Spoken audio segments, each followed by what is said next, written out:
Hi. The sun dipped below the horizon, casting golden hues over the quiet village of Sukhavati. In the heart of the village, a weary monk sat beneath an ancient Bodhi tree, his eyes reflecting the wisdom of many lifetimes. That evening, 6 travelers arrived, each carrying burdens too heavy to bear: sorrow, anger, jealousy, loss, and confusion. They had heard of the monk's wisdom and sought his guidance. "Tell us, Master," one of them pleaded, "is there a way to ease our suffering?" The monk smiled and gestured for them to sit. The Buddha once said that all suffering has a cause, and every cause has a cure. Listen carefully, for I will share with you 6 great truths that can free your hearts. And so, beneath the twilight sky, the monk began his tale. In the peaceful village of Sukhavati, nestled between lush green hills and the shimmering river, there lived a wise monk named Ananda. He was loved by the villagers of his kindness and deep wisdom, always sharing the teachings of Buddha with those in need. The nature of suffering: the first traveler, a merchant named Jatendra, was frustrated by his endless failure in business. "Why must I suffer so much?" he asked. Ananda smiled gently. "Suffering is a part of life," he said. "Birth, aging, sickness, and death, all beings experience these. But suffering is not punishment.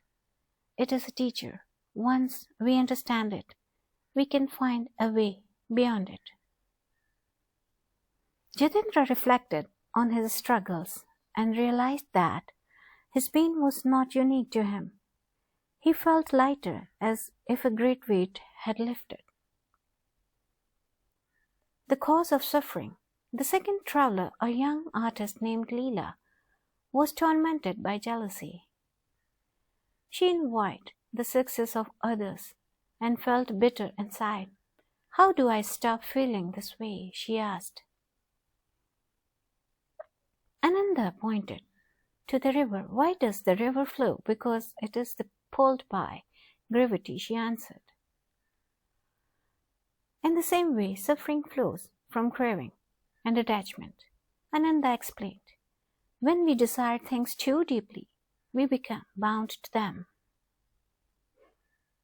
Let go of your attachment to comparison, and your suffering will end." Leela realized that her envy was only hurting her. She resolved to focus on her own journey rather than comparing herself to others. The end of suffering: the third traveler, a warrior named Vikram, was consumed by anger. He had lost his family in a war and could not find peace. "Is there truly an end to suffering?" he asked. Ananda picked up a stone and dropped it into a pond. "See how the ripples spread, but soon fade away." Vikram closed his eyes and thought of the pain he carried. He realized that clinging to his anger was like holding a burning coal. It hurt only him. The path to liberation: the fourth traveler, a scholar named Dev, was lost in endless debates about philosophy. "What is the truth path to wisdom?" he asked. Ananda drew a pressed circle in the sand and divided it into 8 parts.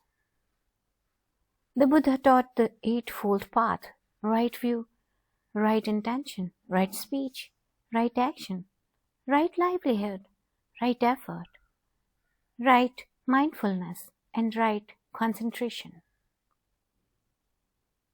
Follow these and you will find true wisdom. They've realized that wisdom was not found in words alone, but in right living. The law of impermanence. The fifth traveler, a widow named Mira, mourned the loss of her husband. Why must everything I love disappear? She wept. Ananda took a flower and let its petals fall one by one. All things change, like these petals. Nothing remains forever, but do not grieve. Impermanence also means new beginnings. Meera wiped her tears and understood that life was a cycle of endings and new beginnings. The power of compassion. The sixth traveler, a wealthy man named Surya, had lived selfishly. I have everything, yet I feel empty, he admitted. Ananda handed him a bowl of rice and asked him to share it with the others. Surya did so, and as he watched them eat, a warmth filled his heart. Happiness comes not from taking, but from giving, Ananda said. True joy is found in compassion.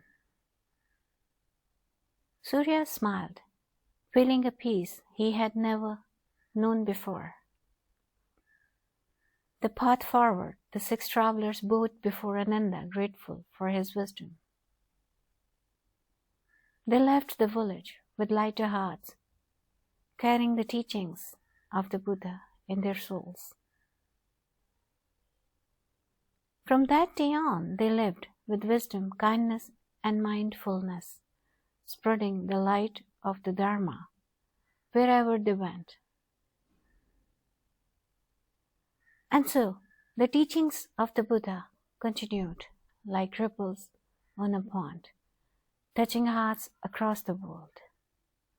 This is Listening Oonaza Stories. Thanks for watching and stay blessed.